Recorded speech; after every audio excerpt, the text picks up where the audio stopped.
नमस्कार, मैं शैलेंद्र सागर सिंह। अपनी साहित्यिक रचना मुझे कहने दो भाग एक के प्रथम खंड साहित्य दर्शन के 8वें बिंदु पर परिचर्चा लेकर उपस्थित हुआ हूं। आज हम लोग इस 8वें बिंदु में इस बात पे चर्चा करेंगे कि साहित्य और साहित्यकार के सृजन में काल की समीक्षा की भावना का क्या महत्व है। काल की समीक्षा कहते किसको हैं? काल का अर्थ होता है समय। मैंने इस बिंदु में यह दिखाने की कोशिश की है कि साहित्यकार और उसका साहित्य समय का समीक्षक होता है, वो काल का समीक्षक होता है। साहित्यकार की सामाजिक स्थिति चाहे जो कुछ भी हो, वह सामाजिक, राजनीतिक और आर्थिक हैसियत के चाहे किसी भी पायदान पर खड़ा हो, सबसे निचले पायदान पर ही क्यों न खड़ा हो, लेकिन वह अपने समय के सभी सत्ताओं का, सभी शक्तियों का समीक्षक होता है।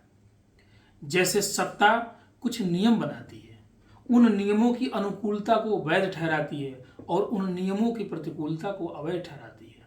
सत्ता कुछ नियमों के आधार पर वैध अवैध का निर्णय लेती है। उसी प्रकार साहित्यकार चिर शाश्वत मानवीय मूल्यों के आधार पर सत्ताओं का, शक्तियों का, प्रभावक तत्वों का मूल्यांकन करता है और उनकी समीक्षा करता है। साहित्यकार न तो समय की ज्वाला में भस्म होता है और न तो समय के प्रवाह में छिन्न भिन्न होता है। वह आम आदमी की तरह समय के प्रवाह के सामने अपने घुटने नहीं टेकता है। साहित्यकार समय की धारा में बहते हुए, समय का अनुभव अर्जित करते हुए समय की समीक्षा करता है, तटस्थ भाव से उसको देखता है और उसका शाश्वत मूल्यों के आधार पर उसका कद निर्धारित करता है, उसकी समीक्षा करता है, उसकी आलोचना करता है, उसमें निहित कमियों को उजागर करता है। वह समय के प्रभाव में जीवन जीते हुए भी साहित्यकार उससे अप्रभावित रहता है। उसके अंदर साक्षित्व का विकास हो चुका होता है, वह उसके प्रभाव में नहीं आता। वह अपनी तटस्थता बनाए रखता है। उसकी तटस्थता का सबसे बड़ा उदाहरण यह है कि चाहे राजनीतिक सत्ता हो, चाहे आर्थिक सत्ता हो, चाहे सामाजिक सत्ता हो, किसी भी प्रकार की सत्ताएं हों, वह हस्तामलक की भांति अपने हाथ पर लेकर और तटस्थ भाव से उसको देखता है, उसको विचार करता है और उसके बारे में वर्णन करता है। वह सत्य का प्रभावी वर्णन करता है।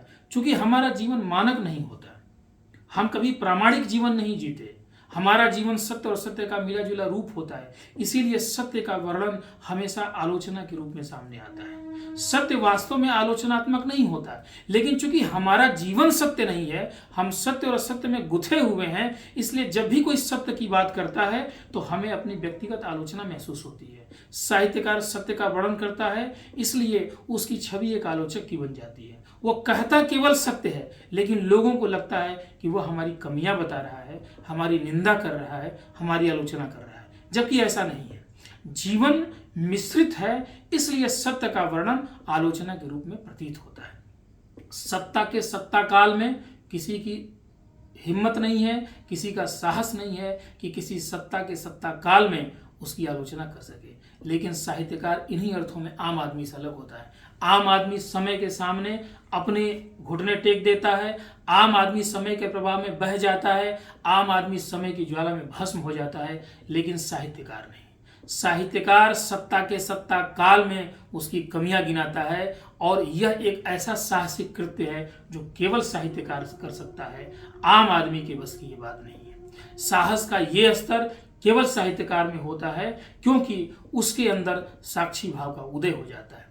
शाश्वत मूल्यों के आधार पर, मानवीय मूल्यों के आधार पर, चिर शाश्वत आध्यात्मिक मूल्यों के आधार पर वह सबकी समीक्षा करता है, चाहे वो उसका समय हो, चाहे उस समय की सत्ताएं हों, चाहे उस समय के प्रभावक तत्व हों। इसलिए साहित्यकार काल का समीक्षक होता है, साहित्यकार समय का समीक्षक होता है और इन्हीं अर्थों में उसका साहित्य सृजन एक समीक्षा का रूप लेता है, क्योंकि इस समीक्षा का उदय साक्षी भावना से हुआ है, इस समीक्षा का उदय साहस से हुआ है। इसीलिए किसी भी काल का साहित्यकार हो, किसी भी काल का साहित्य हो, वो अपने समय की समीक्षा करता है, बिना डरे, बिना झुके, पूरे साहस के साथ। इन्हीं शब्दों के साथ मैं अपनी बातचीत समाप्त करता हूं और आशा है आप लोगों को मेरा ये वीडियो पसंद आया होगा।